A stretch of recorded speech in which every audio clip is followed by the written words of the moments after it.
So for this week's video, we're actually not going to talk about money.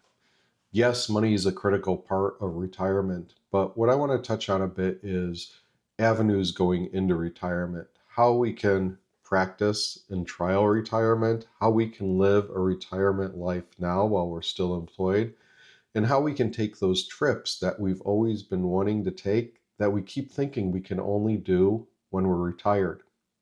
So let's go ahead and jump into that today. So your PTO time really is the best way to test drive retirement. You get that safety net in there, right? You know, after it's done, you can go ahead, go back to work and collect a check. I've often used the phrase that having a job is like having infinite money. You always know there's a next check around the corner. It's not like retirement where you're going to start drawing down money. Though I am a big fan of retiring early and taking advantage of that if you're in that situation. However, if you're not ready for retirement yet, start taking those trips that you've been planning on taking. Use your vacation time. However, Gen X has been conditioned not to do that.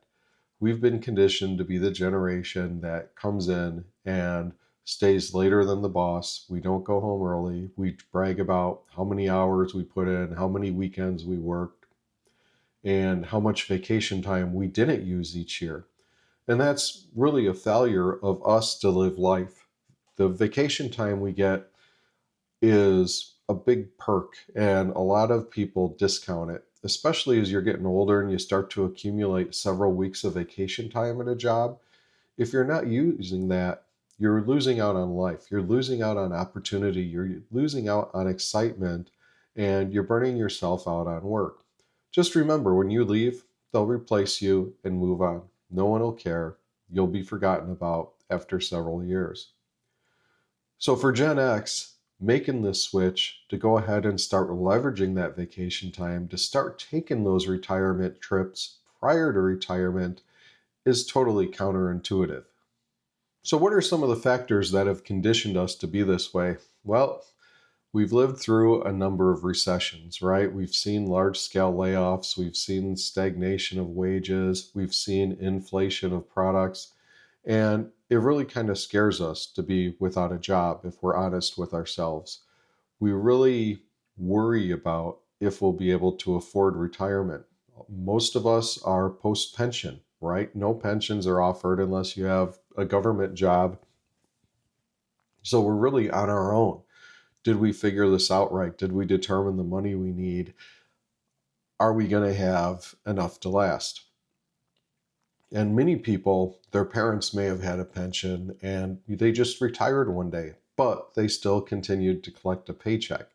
So that's a great scenario. However, our situation isn't all downside. The good news is we own the capital that's going to pay for our retirement income. So if you saved enough and you continue to retire and invest and, keep that money working while you're drawing from it, you have the ability to leave an inheritance, right? Generational wealth for your heirs. And you may choose to spend quite a bit of it, but what's going to happen is it's really hard to get to zero. So you're going to end up with some money left. So the good news is, unlike the pension generation, you own that nest egg. That's yours. That you can go ahead and donate to charity. You can leave it to your offspring. It's really up to you what you want to do with it. Now, other conditioning that's happened too is we've learned that we should always be indispensable, right? We should be the people that the company can't live without. We need to be called on vacation. We need to check emails on vacation, all that stuff. We save ourselves for later. We put everything off in favor of doing what we want to do. Maybe we're not going to take that big cruise where we'll be offline for a while because we'd miss the emails. We wouldn't be able to offer a technical solution. We wouldn't be able to close that sales deal. That gets to be dangerous after a while. And we only have so many weeks of life, right? So many years, so many decades, so many years of health.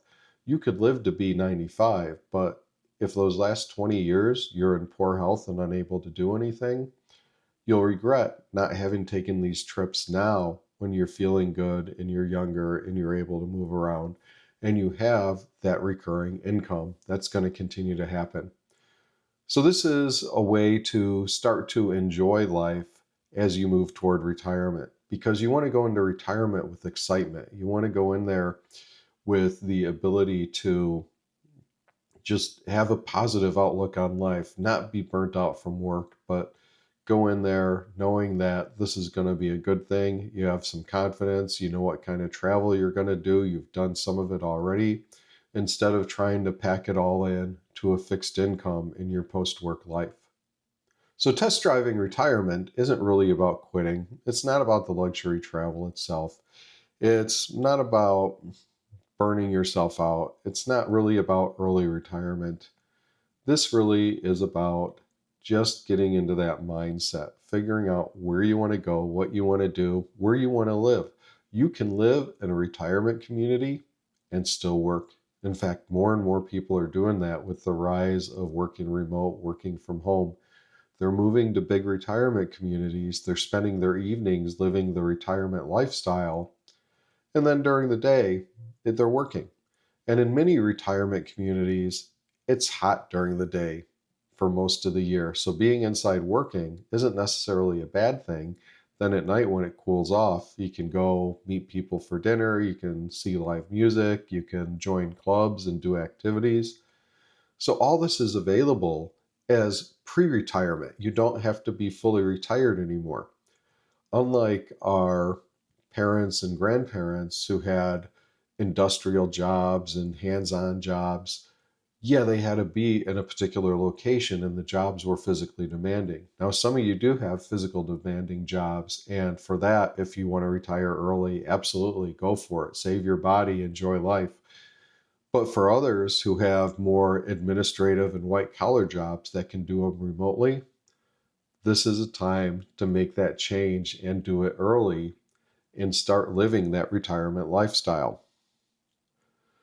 So vacation isn't the only time you get to live that lifestyle. You can basically turn it into an everyday thing where you work and then go retire in the evenings. It's kind of a hybrid situation, but it's very practical and lots of people are doing it. This strategy also has some benefits. It has a huge safety net. One of the big problems we have without that pension is that pension often came with a healthcare benefit, and many of us don't get that. So if we want to retire early, we got to go figure out what our cost is going to be for healthcare, how much we're going to leverage ourselves with a high deductible versus paying huge fees every month to have that healthcare. So being able to keep your current healthcare with your employer at the rate that you're at and maintain that is a huge benefit in itself. So the insurance continues. You can continue to invest in your retirement account so you can grow that. You're not draining it right away. And you already have that next paycheck around the corner, right? So you don't have that stress of, did the market go down? Did the market go up? Are we going to hit a recession? One of the big risks for retirements isn't so much the money you have, it's the sequence of returns. It's if you retire and the market immediately crashes and takes a couple of years to come back, that is a big penalty that is going to haunt you for a number of years. So this gives you a way, again, to start that and pick when you want to retire because you have a job, you're living the retirement lifestyle, you're continuing to travel, but you're still getting that paycheck because you're putting in your time every day. So this gives you some advantages.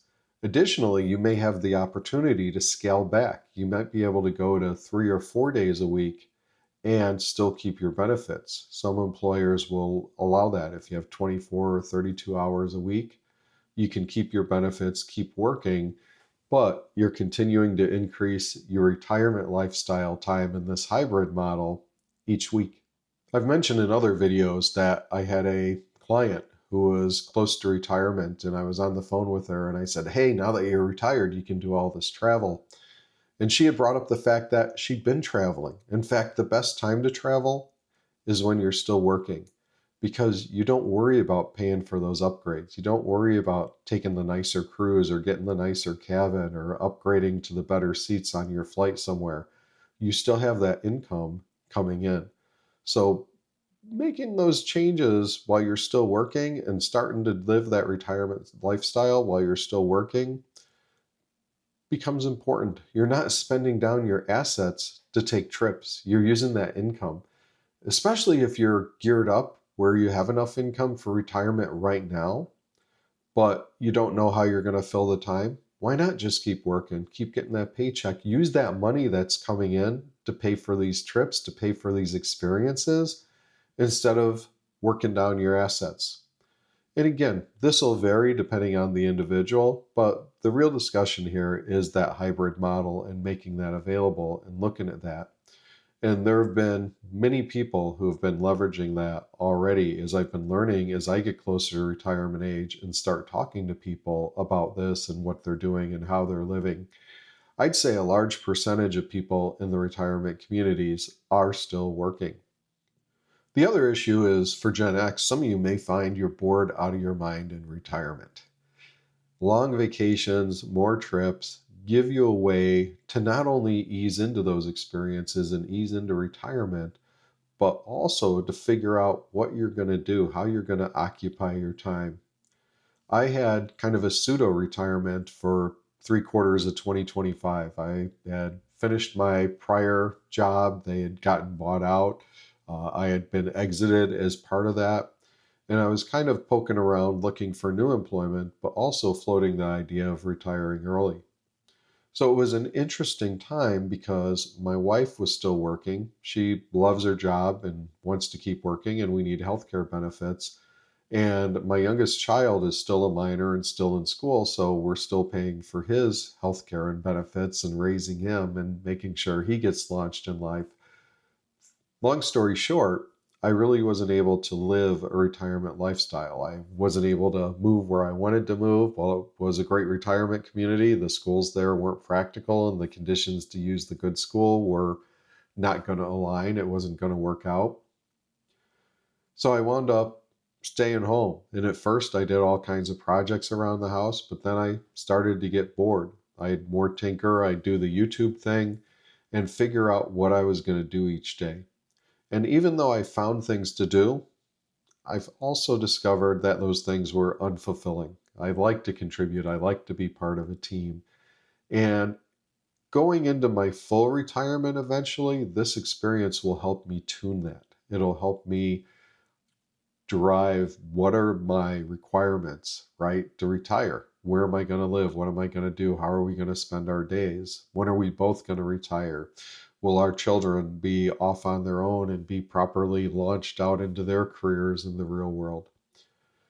So having this 9-month test drive of retirement was really kind of eye-opening for me and really kind of led me into this hybrid model and to some degree educating and willing to educate through these videos about the hybrid model and what's available. So it's really just a big change in mindset.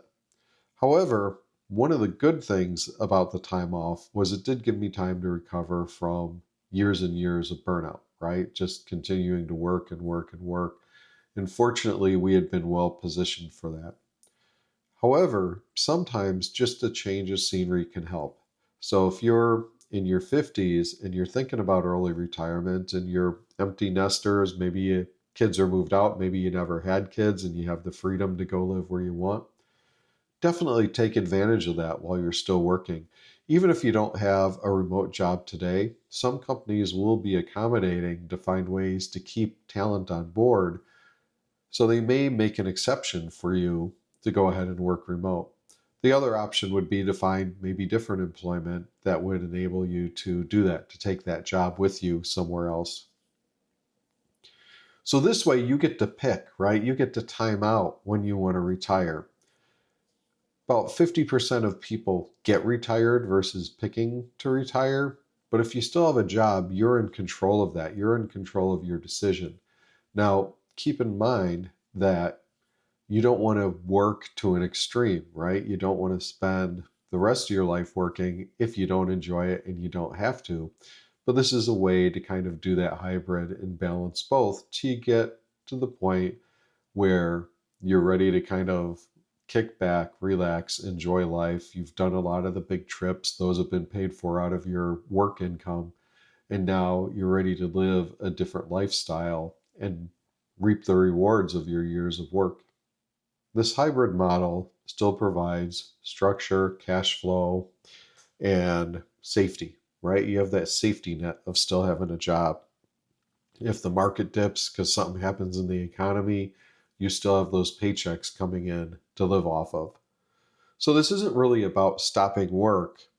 It's about living life in parallel with work, no longer focusing on work as the number one thing, but being able to work when it's work time and live a fulfilling life outside of work time.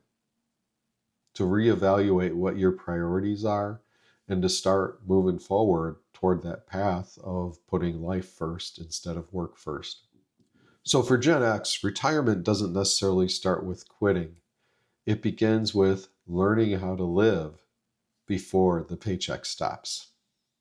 So those huge buckets of PTO that you have, all those accumulated hours, can be thought of as more of a failure to execute than of accumulating wealth. If you haven't lived your life, if you're not using that paid time off, if you're rolling it over or losing it, now's the time to look at it and figure out what you can do. If you don't have a lot of money, maybe it's a staycation. Maybe you're going to go somewhere local. If you have been saving and you do have the money, maybe it's time to start taking those big trips. But the end game here is to use that PTO. It's to live life. It's to take advantage of the time outside of work and re-energize your mind, re-energize your body, restructure what your life looks like so that in this pre-retirement, in this hybrid model, you are moving toward enjoyment, satisfaction, excitement, wanting to get up every day and experience life. I appreciate you taking time to watch this video, and as always, I appreciate you.